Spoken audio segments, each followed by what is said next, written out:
喂，今期到我講講汽車維修嘅疑難雜症啦。嗱，呢台係一台20系嘅 Viu5，車主反映打牌嘅時候伴隨住一啲好細聲嘅喇喇聲。咁佢上個月呢，響其他車房嗰度花咗3、4千蚊換咗方向柱啦等等嘅一啲部件，都係搞唔掂。佢通過朋友揾咗我哋，問我哋有冇計，梗係有計搞得掂佢啦。接落嚟睇下我哋點樣精準維修，不花冤枉錢。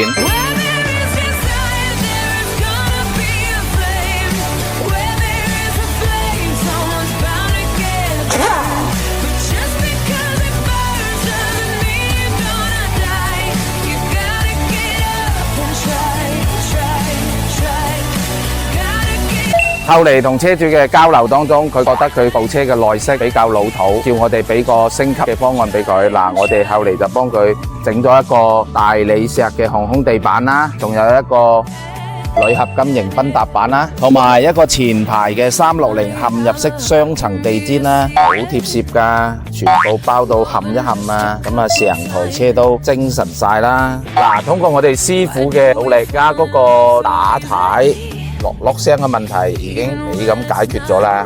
其實就係一個避震頂膠續成嘅一個損壞，導致佢咁樣響嘅啫。其他嘢都係花咗冤枉錢㗎啦。如果你有汽車嘅一啲疑難雜症或者汽車嘅整備問題，隨時私信我哋啦。